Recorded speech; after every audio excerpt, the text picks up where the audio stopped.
Assalamualaikum warahmatullahi wabarakatuh. Hamidanillah wa musalliyan wa musalliman ala Rasulillah Sayyidina Muhammad ibn Abdillah wa ala alihi wa sahbihi wa man walah.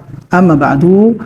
Para pemirsa, para pengikut dan para pecinta channel YouTube MZT Malang Raya, alhamdulillah pada kesempatan kali ini kita bisa melanjutkan kajian kita tentang fikih munakahat, yang mana pembahasan kita telah sampai pada bab yang menerangkan tentang hukum-hukum seputar li'an, yang mana pada video sebelumnya kita telah membahas bahwa ketika seorang suami itu melihat istrinya sedang melakukan hubungan yang diharamkan oleh Allah Ta'ala dengan laki-laki lain, lalu kemudian si suami ini tidak memiliki saksi selain dirinya sendiri, maka dia diperbolehkan untuk melakukan li'an terhadap istrinya. Dan sudah kita bahas juga pada pertemuan yang sebelumnya, suami ketika mendapati istrinya melakukan hubungan terlarang dengan laki-laki lain, dan yang dimaksud dengan hubungan terlarang ini adalah perbuatan zina, na'udzubillahi min dzalik, maka si suami diberikan dua pilihan mana kira-kira yang bisa dia ambil. Yang pertama adalah dia harus bisa mendatangkan al-bayyinah, yaitu bisa mendatangkan saksi sesuai dengan nisab atau standar saksi dalam kasus perzinaan, yaitu 4 orang yang mana keempat-empatnya sama-sama melihat atau tahu secara langsung bahwa laki-laki dan perempuan tersebut betul-betul melakukan perbuatan zina. Atau pilihan yang kedua yaitu mengambil jalur li'an. Nah, ketika misalkan si suami itu mengambil jalur yang pertama, artinya si suami itu mengambil jalur kesediaan untuk mendatangkan 4 orang saksi, maka si istri tadi itu yang telah berbuat zina dengan laki-laki lain bisa mendapatkan hukuman berupa had, berupa rojam, hingga kemudian si perempuan dan laki-laki yang melakukan perbuatan zina itu meninggal dunia dengan cara rojam. Kalau misalkan si suami ini tidak memiliki saksi yang cukup, hanya dia sendiri, maka jalur yang kedua yaitu melakukan li'an terhadap si istri adalah jalur yang bisa dipilih dalam kondisi yang seperti barusan kita bahas. Ketika si suami ini misalkan dia tidak mungkin untuk mengambil jalur yang pertama karena memang dia tidak memiliki saksi kecuali dirinya sendiri. Lalu kemudian dia itu mengambil jalur yang kedua yaitu dengan cara ingin melakukan li'an. Maka si suami ini perlu untuk membuat laporan terlebih dahulu kepada hakim yang ada di daerah dia hidup. Hakim yang ada di daerah dia sedang tinggal dan menetap saat itu. Adapun untuk konteks keindonesiaan, hakim yang ada ini adalah para KUA, para pengurus yang ada di KUA, atau nanti bisa langsung diangkat kepada pengadilan agama. Daftar di situ memohon untuk melakukan li'an terhadap istrinya. Nah, ketika misalkan pendaftaran dia di KUA atau di pengadilan agama itu sudah diterima, disitulah kemudian si suami ini baru bisa melakukan li'an terhadap istrinya. Ketika si suami itu memang betul-betul telah mengambil jalur li'an dan mendapatkan izin dari pihak pengadilan, maka di situ si istri pun juga memiliki wewenang untuk membalas li'an si suami. Atau si istri tidak mengambil jalur li'an, akan tetapi dia mau dan berkenan untuk mengakui perbuatan zina yang telah dia lakukan. Seandainya si istri itu menerima li'an dari suaminya, artinya ketika suaminya meli'an dirinya, si istri ini menerima dan mengakui bahwa dia telah melakukan perbuatan zina dengan laki-laki lain, maka si istri bisa mendapatkan hukum rojam karena dia mengakui bahwa dirinya telah melakukan perbuatan zina, sedangkan dia kondisinya adalah seorang perempuan yang telah memiliki suami. Sehingga hukum rojam bisa ditetapkan untuk perempuan yang seperti ini, sekaligus juga dengan kondisi laki-laki yang telah berbuat zina dengan perempuan tersebut, apakah dia dalam kondisi muhson atau ghairu muhson. Atau si istri pun juga memiliki hak untuk membalas li'an si suami. Sehingga si istri ini membalas li'annya suami dengan melakukan li'an juga. Ketika si istri ini membalas li'an si suami, maka si istri ini tidak bisa mendapatkan hukuman rojam atas perbuatan zinanya. Karena si istri itu ketika dia membalas li'an si suami, seakan-akan dia tidak mengakui bahwa dirinya telah melakukan perbuatan zina dengan laki-laki lain. Artinya si istri itu membantah tuduhan dari si suami. Si suami melakukan li'an karena dia menuduh si istri melakukan perbuatan zina, lalu kemudian si istri ini membantah tuduhan tersebut dengan cara melakukan li'an. Dan ketika misalkan kedua belah pihak antara si suami dengan si istri ini sama-sama melakukan li'an, maka disitulah mereka berdua harus dipisahkan dan tidak bisa lagi melakukan atau meneruskan hubungan rumah tangganya. Bahkan para ulama menyatakan bahwa ikatan rumah tangga mereka ini dianggap putus mulai dari alam dunia ini sampai nanti di alam akhirat. Seandainya mereka berdua ini sama-sama masuk surganya Allah Subhanahu wa taala, mereka berdua tetap tidak bisa menjadi suami istri di alam akhirat nanti. Karena mereka berdua saat di alam dunia pernah melakukan li'an, dan li'an ini merupakan sesuatu yang sangat besar sekali, sesuatu yang sangat berat sekali di hadapan Allah Subhanahu wa taala. Jadi li'an ini harus melalui bi'amril hakim, harus melalui sosok seorang hakim, atau kalau di Indonesia melalui pengadilan agama.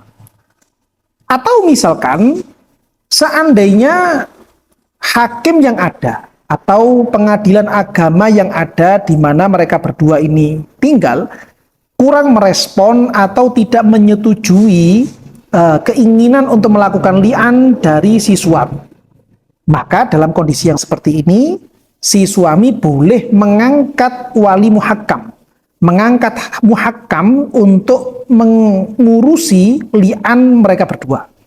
Dan muhakkam yang seperti ini nanti akan ada syarat-syaratnya, yaitu di antara syarat-syaratnya si suami istri ini tidak memiliki anak. Baru mereka berdua bisa mengangkat muhakkam. Artinya anak ini adalah anak yang diragukan apakah anak ini dari hasil hubungan suami istri atau anak ini adalah hasil dari hubungan selingkuh, perbuatan zina dengan laki-laki yang lain. Kalau memang tidak ada anak dari hubungan yang tadi itu dikatakan zina, maka mereka berdua bisa mengangkat wali muhakkam.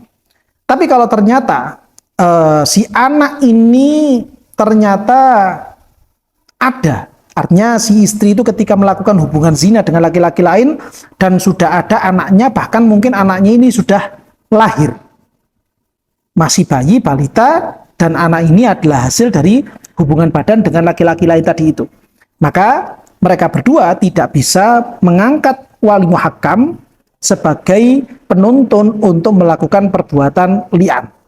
Kecuali kalau anak dari hubungan yang diragukan tadi itu, hubungan yang terlarang tadi itu, sudah masuk pada usia balik dan dia ridho terhadap keberadaan muhakkam, maka tindakan li'an dari usulan atau permintaan si suami ini bisa dilanjutkan. Tapi kalau ternyata anak yang mukallaf ini ternyata tidak ridho, tidak rela dengan sosok si muhakkamnya, maka wali muhakkam atau muhakkam yang telah ditunjuk oleh suami istri ini tidak bisa dilanjutkan. Karena ada anak dari hasil hubungan zina tadi itu, dan si anak yang sudah mukallaf ini tidak ridho dengan keberadaan si muhakkamnya.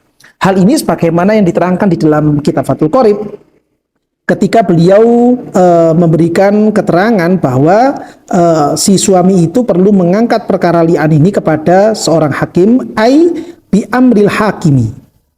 Artinya perbuatan atau tindakan li'an ini harus melalui bi amril hakim, adanya persetujuan dan perintah atau mandat dari pengadilan agama.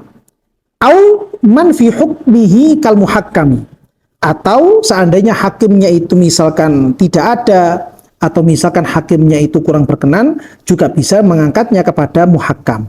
Namun kemudian tentang masalah muhakkam ini diberikan persyaratan sebagaimana itu diterangkan di dalam kitab Hasyiatul Baijuri. Beliau Asy-Syaikh Ibrahim bin Muhammad Al-Baijuri memberikan keterangan qauluhu au man fi hukmihi kal muhakkami ai haitsu la walada. Muhakkam ini bisa menjadi penentu dan juga memberikan izin untuk dilakukannya suatu tindakan li'an ketika tidak ada anak dari hubungan si istri dengan laki-laki yang haram tadi itu. Amma idza kana hunaka waladun fala yasihhu tahkimu.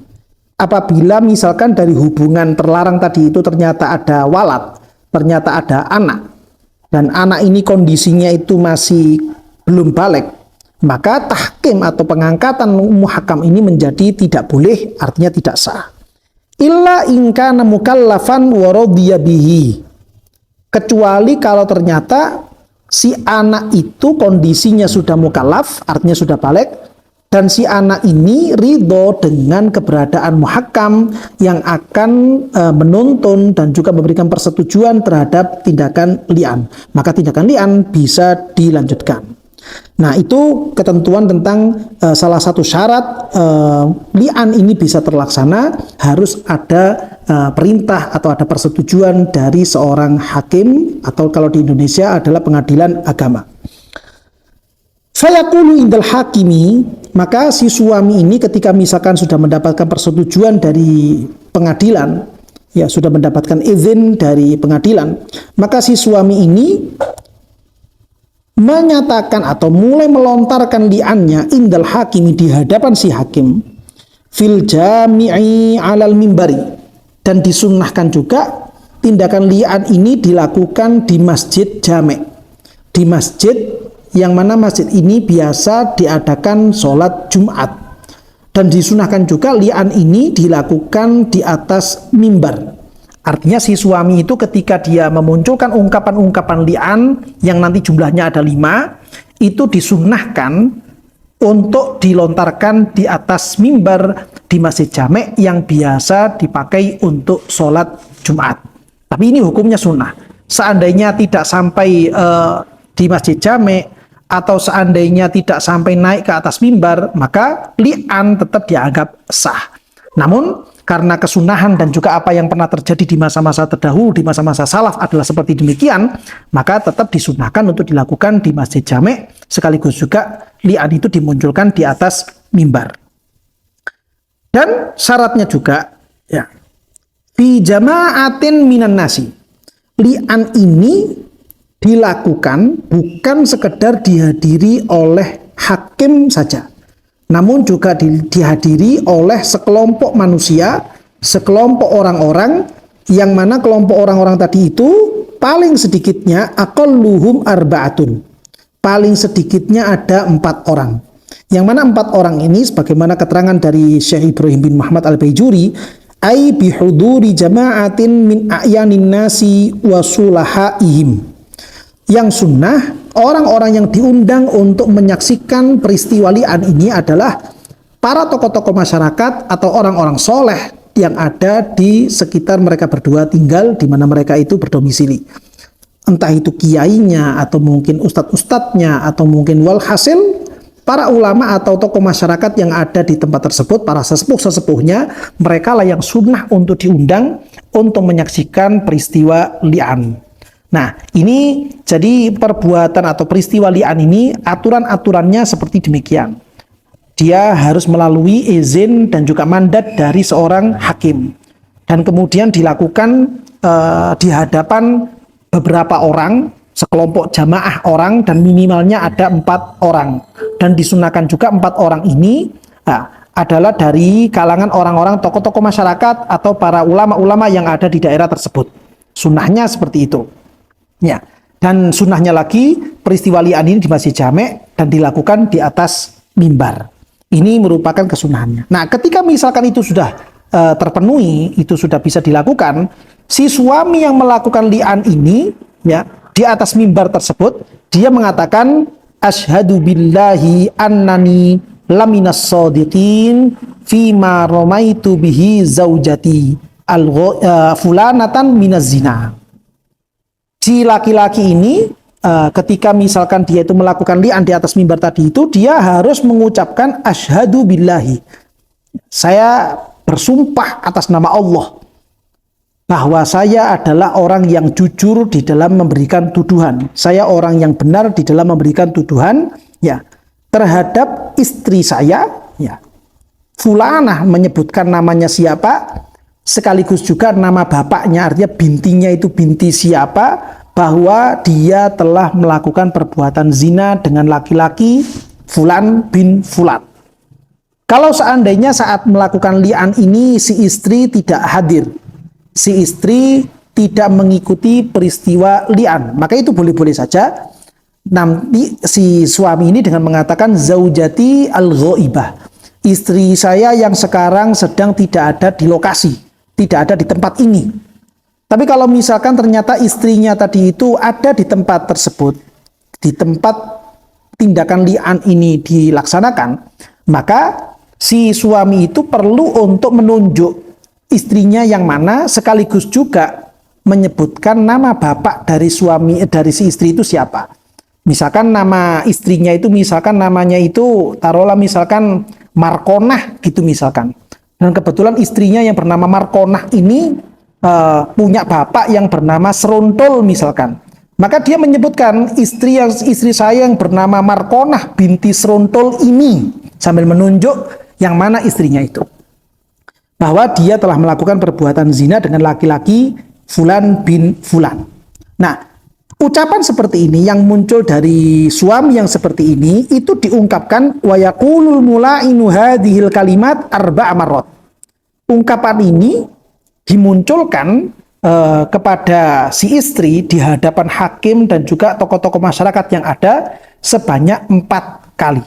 Jadi si suami itu bilang, saya bersumpah dengan menggunakan nama Allah bahwa istri saya yang bernama Fulanah binta Fulan ini dia melakukan perbuatan zina dengan laki-laki yang ini. Nah, itu diulangi sampai 4 kali dan didengarkan oleh para hakim dan juga tokoh-tokoh masyarakat yang hadir saat itu.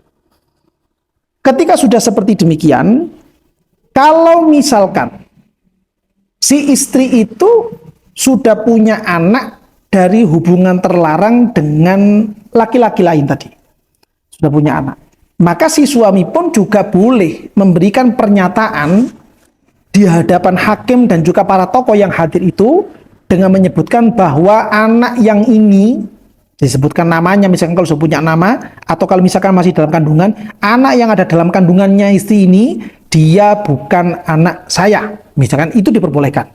Yang ini kemudian populer dengan sebutan nafyul walad, artinya si suami itu menafikan nasab dari anak tersebut kepada dirinya, bahwa anak ini bukan bernasab kepada si suami, akan tapi anak ini adalah bernasab kepada ibunya, ibu biologisnya. Karena anak ini sebenarnya muncul dari hasil perbuatan zina, na'udzubillah min dzalik. Nah, setelah suami itu mengulang 4 kali ungkapan tersebut, sekaligus juga ungkapan nafyul waladnya ini juga diulang sampai 4 kali juga, maka si suami ini masuk pada tingkatan urutan yang kelima dari sumpahnya. Namun sebelum si suami itu menyampaikan sumpah yang kelima, sumpah yang terakhir, di situ sunnah supaya hakim memberikan nasihat kepada si suami bahwa sumpah yang seperti ini memiliki konsekuensi yang besar, memiliki konsekuensi yang luar biasa di hadapan Allah Subhanahu wa taala. Karena memang sumpah tersebut berisi membawa asma Allah Subhanahu wa taala dalam perbuatan seorang yang dia itu adalah istrinya dia sendiri dengan bentuk melakukan perbuatan yang dilarang oleh Allah Subhanahu wa taala dengan laki-laki yang lain. Si hakim memberikan nasihat kepada si suami bahwa kalau memang kamu betul-betul yakin terhadap apa yang kamu tuduhkan, silakan kamu lanjutkan. Tapi kalau sekiranya kamu itu berbohong dalam tuduhanmu, kamu itu masih belum yakin terhadap tuduhanmu, maka hendaknya sumpah ini jangan diteruskan sampai pada sumpah yang kelima. Cukup berhenti di sini saja dan acara li'an ini tidak perlu dilanjutkan. Karena Allah Subhanahu wa taala akan memberikan ancaman dengan adab yang luar biasa bagi orang-orang yang memunculkan yaminul kadzibah, sumpah-sumpah palsu, sumpah yang tidak berdasar sesuai fakta. Ini akan diberikan ancaman sebagai bentuk ancaman berupa adab dari Allah Subhanahu wa taala, sebagaimana hal itu pernah disampaikan dalam sebuah riwayat Gusti Kanjeng Nabi Muhammad sallallahu alaihi wasallam memperingatkan orang-orang yang melakukan perbuatan seperti demikian dengan adab yang pedih. Dalam sebuah riwayat hadis, Gusti Kanjeng Nabi Muhammad sallallahu alaihi wasallam pernah menyatakan, salah satun la yukallimuhumullahu ta'ala yaumal qiyamah wa la yuzakkihim wa lahum adzabun alim. Ada 3 kelompok orang, yang mana 3 kelompok orang ini nanti di hari kiamat Allah Subhanahu wa taala enggan untuk mengajak mereka berbicara. Artinya Allah taala itu tidak akan memberikan rahmat kepada 3 kelompok orang ini. Dan 3 kelompok orang ini akan mendapatkan adab yang pedih di hari kiamat nanti. Yang pertama yaitu rajulun halafa ala sil'atin laqad u'tiya biha aktsar mimma u'tiya wa huwa kadzib. Ketika ada seorang yang dia itu bersumpah bahwa dirinya ini belum mendapatkan barang dagangan, padahal barang dagangannya sudah dia bawa. Lalu dia bersumpah menggunakan asma Allah, maka laki-laki yang seperti ini atau orang yang bersumpah model seperti ini di suatu saat nanti di hari kiamat, dia tidak akan mendapatkan rahmat dari Allah Subhanahu wa taala, bahkan dia akan mendapatkan adab dari Allah taala. Dan yang kedua, warajulun halafa ala yaminin kadzibatin ba'dal asri liyaqta'a biha malam ri'in muslimin. Ketika ada orang yang dia itu melakukan sumpah palsu, dia menggunakan asma Allah dalam sumpahnya, dan yang mana sumpah tadi itu dia munculkan supaya orang lain yang muslim itu tidak mendapatkan rizkinya, tidak mendapatkan penghasilannya, karena dianggap berbohong ketika laki-laki tadi itu telah mendapatkan dagangan atau sudah laku dagangannya atau mendapatkan jatah rezeki atau apa, diputus rezeki itu dengan memunculkan sumpah yang palsu. Ini kelompok yang kedua. Kelompok yang ketiga, warajulun mana'a fadla ma'ihi fayaqulullahu ta'ala al-yauma amna'uka fadli kama mana'ta fadla ma lam ta'mal biyadaka. Ketika ada seorang laki-laki yang dia itu enggan memberikan kelebihan rizkinya kepada orang yang membutuhkan. Ada orang yang membutuhkan air misalkan karena dia itu sudah hampir meninggal dunia, sedangkan dia ini memiliki air yang berlebih. Lalu kemudian dia itu tidak mau memberikan air itu untuk menyambung nyawanya orang lain. Maka orang yang seperti ini nanti dalam akhirat dia akan mendapatkan siksa dari Allah Subhanahu wa taala dan tidak akan mendapatkan rahmat dari Allah Subhanahu wa taala. Salah satu dari 3 kelompok ini adalah mereka orang-orang yang memunculkan sumpah palsu. Dan hakim penting untuk memberikan nasihat kepada si suami kalau sekiranya si suami ini berbohong dalam tuduhan zina istrinya. Atau mungkin si suami itu ragu-ragu bahwa istrinya telah melakukan perbuatan zina dengan laki-laki lain, maka hendaknya dicukupkan sampai di sini saja dan tindakan li'an ini tidak perlu dilanjutkan. Dan nasihat ini penting diberikan, penting disampaikan oleh para hakim dan juga mungkin para kiai-kiai yang ada di situ supaya si suami ini tidak sampai melanjutkan li'annya karena memiliki konsekuensi yang luar biasa beratnya di hadapan Allah Subhanahu wa taala. Namun kalau sekiranya si suami itu ternyata dia betul-betul yakin terhadap tindakan atau perbuatan zina dari istrinya dengan laki-laki yang tidak halal bagi mereka berdua. Lalu kemudian si suami ini masih kekeh, dia itu masih yakin dan melanjutkan pada sumpah yang kelima, maka si suami itu melontarkan ucapan yang sumpah kelima berupa wa alayya la'natullahi in kuntu minal kadzibin fima ramaitu bihi hadhihi minaz zina. Si suami itu melontarkan ucapan dengan ungkapan, saya siap menerima laknat dari Allah Subhanahu wa taala jika seandainya saya berbohong dalam tuduhan-tuduhan saya kepada istri saya. Disebutkan namanya juga fulanah bintah fulan dalam perbuatan zina ini. Ini adalah ungkapan terakhir dari ungkapan yang kelima dari ungkapan-ungkapan li'an. Karena memang ungkapan yang kelima ini merupakan bentuk ungkapan kesiapan menerima laknat dari Allah Ta'ala, disitulah kemudian si hakim itu penting untuk memberikan nasihat supaya kalau memang ragu-ragu atau berbohong, hendaknya ungkapan kelima ini tidak perlu dimunculkan. Tapi kalau ternyata si suami itu memang dia yakin terhadap tuduhannya, dia sudah betul-betul tahu bahwa istrinya telah berbuat seperti demikian, hanya saja dia tidak memiliki saksi yang lain, hanya dirinya dia sendiri, maka dia diperbolehkan untuk melanjutkan pada sumpah yang kelima, yaitu dia menyatakan siap menerima laknat dari Allah Subhanahu wa taala. Tentunya hal yang seperti ini merupakan hal yang berat, hal yang besar di mata Allah Subhanahu wa taala, konsekuensi yang luar biasa beratnya nanti di alam akhirat. Oleh karena itu, hendaknya para suami istri supaya tidak sampai terjerumus pada hal-hal yang seperti ini, penting kiranya untuk saling menjaga diri, saling menjaga kehormatan, terutama kehormatan rumah tangganya masing-masing. Nah, inilah kiranya pembahasan kita tentang masalah li'an ini. Dan nanti seandainya misalkan si istri itu bersedia membalas li'annya atau tidak bersedia membalas li'annya, insya Allah akan kita bahas pada video yang akan datang. Mudah-mudahan kajian kita yang kita bahas pada kesempatan kali ini betul-betul menjadi ilmu yang manfaat dan ilmu yang barokah, dan mudah-mudahan kita semua, keluarga kita, anak-anak kita, semuanya dijaga oleh Allah Subhanahu wa taala dari tindakan-tindakan yang tidak diridhoi oleh Allah taala, dan senantiasa bisa membanggakan hati baginda Nabi besar Muhammad sallallahu alaihi wasallam. Amin ya rabbal alamin.